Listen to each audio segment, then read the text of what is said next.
mostra a sua face fascista e antidemocrática que foi já revelada na pré-campanha, antes de começar a eleição e durante a eleição, e antes da eleição, os seus filhos diziam que bastava um jipe, um soldado e um sargento para fechar o STF. Portanto, a intenção de urdir, a intenção de produzir uma ação contra o Estado Democrático de Direito não foi uma ação do dia 8 de janeiro de 2023. Quero dizer também que o inquirido hoje aqui, o depoente, ele esteve presente. Primeiro, ele esteve na audiência, na live com o presidente, defendendo a impressão do voto. Ele teve nos questionamentos as urnas eletrônicas, que são uma referência para o mundo de transparência em processo eleitoral. Este mesmo inquirido aqui esteve na Bahia no segundo turno para orquestrar a obstrução do transporte nos lugares onde, sabidamente, o presidente Lula teria uma votação maior para dar a vantagem ao presidente Jair Messias Bolsonaro naquele pleito eleitoral. Este mesmo inquirido aqui hoje, ele chega na Secretaria de Segurança Pública, muda vários dirigentes da Secretaria de Segurança Pública, é informado por documentos de que haveria uma ação violenta contra as instituições e faz ouvido de mercador. Isso dito pelo chefe da inteligência da Polícia Militar do Distrito Federal. Vem aqui e tenta passar a ideia de que ele não tem nada a ver com Polícia Civil e Polícia Militar, como se essas instituições não estivessem subordinadas à Secretaria de Segurança Pública do Distrito Federal. Tenta, de todas as formas, se esquivar da responsabilidade institucional que tem um secretário, que é garantir a ordem no Distrito Federal, garantir a segurança de todo o patrimônio público e das pessoas no Distrito Federal. Essa é a responsabilidade de um secretário. Este secretário viaja no dia 7, como disse o meu colega aqui, foi coordenar o esvaziamento do acampamento do dia 10, que ele disse que estava programado, ao lado de Mickey Mouse, ao lado de Pato Donald. Isso quer dizer que ele estava pouco ligando ou estava macumunado com a invasão que ele sabidamente tinha consciência que ocorreria e, portanto, deixou que acontecesse e tenta responsabilizar aquilo que está sob seu comando como a grande negligente pelos atos que aconteceram no dia 8 de janeiro, que é a Polícia Militar. A Polícia Militar virou saco de pancada e o objeto de defesa do inquirido. Quando na prática ele era o dirigente maior dessas forças, é o comandante maior dessas forças, porque é ele quem indica quem vai ser o chefe da Polícia Civil, o chefe da Polícia Militar, ou ele, ou com a anuência dele, são definidos. Como foi feita a substituição por ele mesmo do comando das Forças de Segurança do Distrito Federal. Então, senhora relatora, senhor presidente, eu quero dizer que nós não estamos aqui avaliando um fato isolado. Nós estamos aqui avaliando toda a ação antidemocrática, desrespeitosa que foi feita ao longo desses 4 anos. E o 8 de janeiro é na prática o insucesso do golpe. Porque se não há um envolvimento, a adesão, a junção de forças democráticas que aqui tentam tentam demonizar essas forças democráticas que se uniram para defender a democracia, para se opor aos atos antidemocráticos dirigidos e coordenados pelo presidente da República. Atos de ataque ao STF, atos de ataque ao Parlamento, atos de ataque às autoridades dos poderes constituídos que era perpetrados semanalmente pelo presidente da República. Se não é a reação dos meios de comunicação, se não é a reação das forças democráticas, sabe que nós teríamos? Este golpe teria acontecido. E já tinha até um instrumento para firmar o golpe, com a ideia de que o Exército é o poder moderador.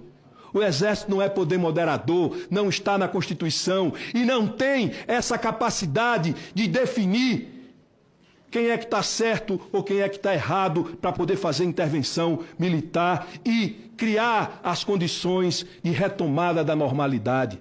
Tudo isso foi urdido, tramado com a inteligência do inquirido que está aqui, que participou de todos os momentos e de todos os atos para a consecução do 8 de janeiro. Infelizmente, o 8 de janeiro já sabiam eles que não ia produzir efeito. Mas não tinha como segurar a manada. Porque quando Lawande veio aqui e disse, pedindo ao Cid que, pelo amor de Deus, desse a ordem para que o Exército viesse e entrasse na rua, eles já sabiam que não teriam essa condição. E aí, aqueles que foram mobilizados com a conivência e com a informação de que tinha o secretário de Segurança Pública da ocasião e do presidente, ambos foram para os Estados Unidos. Que coincidência! Que coincidência! E aí, no dia 8, ao invés da gente ter um ato que desse um golpe, porque foi evitado, porque teve eleição, porque o TSE garantiu que as eleições ocorressem, porque a sociedade se mobilizou contra as iniciativas autoritárias do ex-presidente, de todo o seu governo e de toda a sua base de apoio, que é uma base autoritária, que quer imputar pela força a sua vontade, virou um ato terrorista. Porque o 8 de janeiro deixou de ser um ato golpista e passou, além de tudo, a ser um ato terrorista, um ato de destruição, um ato de ataque a instituições que representam a institucionalidade brasileira. Tão grave quanto um ato golpista. Mas como o golpe já não se viabilizaria, transformaram num ato terrorista. Foi terrorismo o que aconteceu. E aqueles que estão presos, que tenham maior ou menor responsabilidade na formulação, participaram deste ato e devem pagar. E é importante que aqueles que assumem a defesa deles, como vários foram assumir a defesa, é preciso que sejam investigados para saber se não estavam por trás, urdindo o dia 8 de janeiro, urdindo uma possibilidade de golpe contra a democracia brasileira. Porque quem está aqui hoje, defendendo o indefensável, que é um golpe de Estado, de alguma forma contribuiu para o 8 de janeiro. Então, essas palavras que foram ditas aqui, contra quem é de esquerda, quem é de centro, quem é democrata, na verdade, são palavras, estou absolutamente calmo, absolutamente, eu quero só o meu tempo, presidente, porque estou sendo atrapalhado aqui, que eu quero concluir, certo?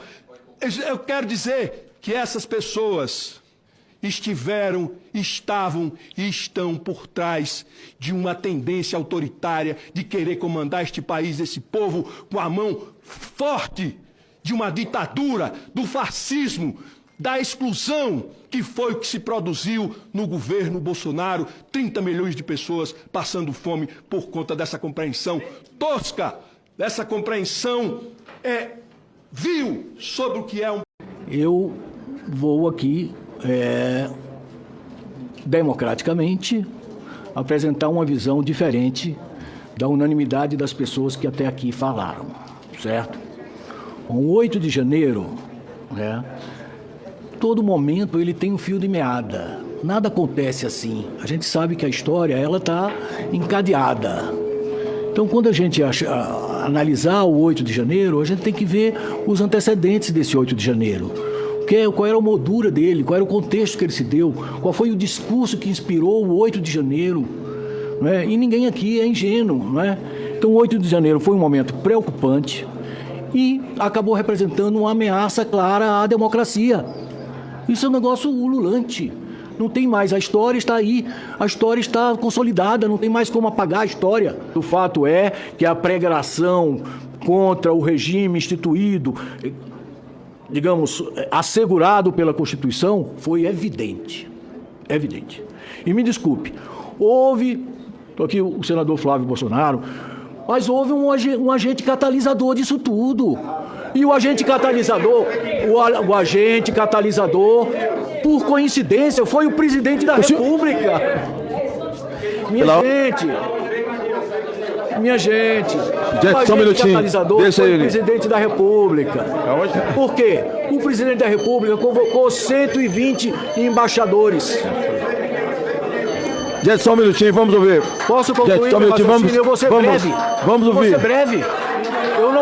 Eu não vou ocupar os meus 20 minutos. Gente, vamos ouvir o Hollenberg, vamos ouvi-lo, por favor, gente. O agente catalisador foi o presidente da República. E isso é muito grave. Por quê? Gente, vamos deixar ele falar, por favor. Eu teria direito a 20 minutos, vou usar só 15. Só 15. Pois bem, então, quando o presidente, está agora sendo julgado pelo Tribunal Superior Eleitoral, quando o presidente convocou 120 embaixadores para desqualificar o sistema eleitoral brasileiro, isso é papel, desculpem, minha gente, vocês são patriotas, mas eu também sou. Eu também sou patriota. Só um minutinho. Eu, como cidadão brasileiro, gente, sou patriota. Vamos deixar ele falar. Gente, vamos como cidadão brasileiro, sou patriota. Então, gente, gostaria de continuar falando. Gente, ele está aqui como representante da ABI, por favor, vamos ouvi-lo. Basta ver, eu queria que o general Mourão estivesse aqui. Como é que o exército brasileiro fica complacente com aquele acampamento, sem sentido nenhum do ponto de vista das Forças Armadas brasileiras? Calma, deixa eu comentar o seguinte. Não houve nada na história política brasileira gente, só um minuto. Tão grave como essa a lançar o golpe militar de 64. Como é que foi tudo articulado, combinado? A companheira aqui, a senhora Gabriela, apresentou 5 ou 6 imagens. Eu poderia apresentar 1000 imagens que estão na rede social. Eu podia apresentar 1000 depoimentos da turma que depredou, orgulhosa, de dizer, estamos aqui, vamos conquistar o poder. Vocês não podem se manifestar. O Supremo Tribunal Federal, minha gente, e achar que isso não houve uma tentativa. Nós temos um magistrado aqui. Mas é o seguinte, olha, agora é o seguinte, quem escolheu o Supremo Tribunal Federal, os ministros, foi a partir das regras constantes da Constituição Federal, foi o Senado Federal. Então essa história de pregar o fim do Supremo, grande parte desses depoimentos que estão constando aí na rede social já pregava isso. Então eu estou aqui também como cidadão, como jornalista aposentado, como ex-funcionário do Senado Federal, como representante da gloriosa Associação Brasileira de Imprensa, para dizer, minha gente, a democracia, ela tem um alicerce, um cidadão, um voto. É a Constituição brasileira que está em jogo, é o regime democrático que está em jogo, e nós temos que zelar quem é de bem, quem é de bem. Quem é de bem tem que zelar pela democracia, pelo cumprimento da lei. Não pode sair agora pregando o indireta ou diretamente o golpe. Não pode. É isso. Muito obrigado. Desculpe se desafinei ao coro dos contentes, mas acho que era minha obrigação. Eu estou representando aqui a posição majoritaríssima dos jornalistas brasileiros. Porque é o seguinte, deixa eu dizer. Estou. Gente, por favor. Obrigado. Decisões recentes pela abertura de informações mostram graves indícios de que membros do governo anterior mobilizaram instituições do Estado brasileiro de modo ilegal durante as eleições do ano passado. Descobrimos, por exemplo, que tentaram esconder da sociedade brasileira que a Caixa Econômica Federal liberou 99% de toda a sua carteira de crédito consignado para o Auxílio Brasil justamente durante o primeiro e o segundo turno das eleições. Foram quase 8 bilhões de reais liberados em cerca de 20 dias para 3 milhões de pessoas em um programa que não existia antes das eleições e praticamente deixou de existir após o segundo turno. Também tentaram esconder do povo brasileiro que a Polícia Rodoviária Federal concentrou suas operações no segundo turno das eleições nos locais onde o presidente Lula tinha obtido uma votação mais expressiva no primeiro turno. A revisão dos casos permitiu sabermos detalhes dessa tentativa de alterar o resultado das eleições. Se comprovado esse atentado ao processo eleitoral, trata-se de mais um exemplo trágico da nossa história de como o sigilo, o abuso do poder e a arbitrariedade andam de mãos dadas na desconstrução da democracia e no alijamento do povo das decisões sobre o seu destino. Os abusos, por óbvio, não param por aí. Outras informações que decidimos abrir trouxeram à luz o que alguns preferiam que nunca viesse à tona. Para ficar apenas no exemplo mais notório, graças à Lei de Acesso à Informação, hoje sabemos da existência de um possível grupo criminoso que fraudou cartões de vacina, inclusive de menores de idade. A transparência traz custos para aqueles que costumam se mover nas sombras dos sigilos, que flertam com o autoritarismo e que enxergam a ascensão ao poder como uma captura do Estado. Já para quem defende a democracia, devo reconhecer que a transparência dá algum trabalho, exige zelo, demanda energia e até alguma paciência, mas o saldo é imensamente positivo. Tornar as instituições e políticas mais sólidas, construir o enredo de uma sociedade e Estado abertos ao diálogo e que aprendem conjuntamente é o produto principal dessa empreitada. Certamente vale a pena. A transparência se torna assim um instrumento de participação e controle social, junto de vários outros, do qual o governo do presidente Lula tem lançado mão sob a liderança do ministro Márcio Macedo, permitindo a melhoria do processo decisório e da gestão como um todo. Presidente Luiz Inácio Lula da Silva, Bruno Dantas, meu amigo, presidente do Tribunal de Contas da União, Denise Dora, diretora executiva da Artigo 19, Caio Magri, diretor-presidente do Instituto Etos,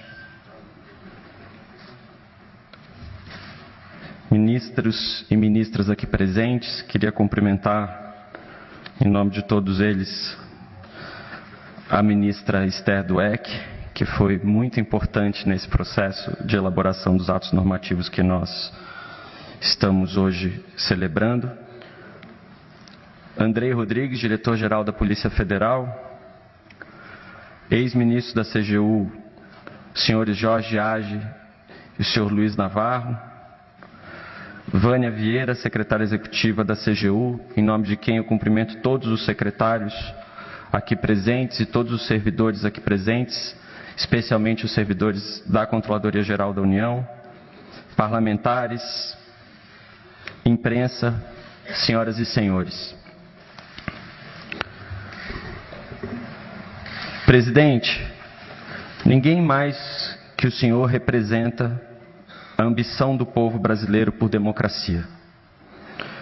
Graças às garantias pelas quais o senhor tanto lutou em suas posições como líder sindical, idealizador de um dos maiores partidos de massa do mundo, constituinte e presidente da República, é que hoje podemos celebrar 11 anos da Lei de Acesso à Informação e avanços em matéria de transparência e participação social. Depois de um período de significativos retrocessos, a transparência e o acesso à informação estão sendo devolvidos ao povo como instituições centrais do Estado brasileiro. A Lei de Acesso à Informação reforça o papel da sociedade na construção das políticas públicas. Ela foi sancionada pela presidenta Dilma Rousseff, quando o ministro Jorge Age, que nos honra aqui com a sua presença, estava à frente da CGU. Talvez justamente por facilitar o controle e a participação social, ela não ficou imune aos arroubos autoritários que vivenciamos nos últimos anos. Apesar da resistência, e é importante que se diga isso, não só da sociedade civil, como o Caio e a Denise mencionaram, mas também dos servidores, dos técnicos, dos auditores da CGU e do governo como um todo.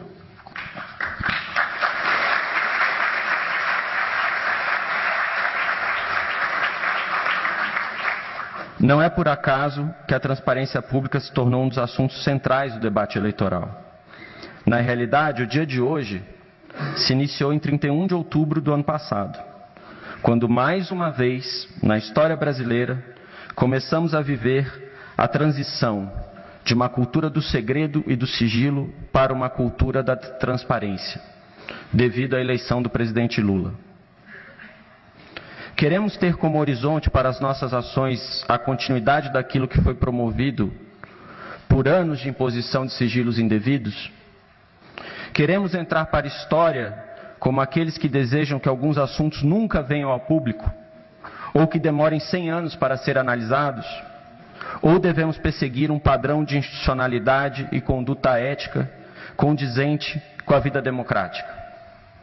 No limite, a pergunta que devemos responder é se queremos um Estado a serviço da sociedade e qual o papel que a transparência deve ocupar na agenda dos que governam o país. Presidente Lula, o senhor já nos deu as respostas a essas perguntas em um dos seus discursos inaugurais. Em 1º de janeiro, o senhor declarou que a Lei de Acesso à Informação voltaria a ser cumprida. E agora nós podemos afirmar de forma peremptória que ela voltou a ser cumprida no Brasil.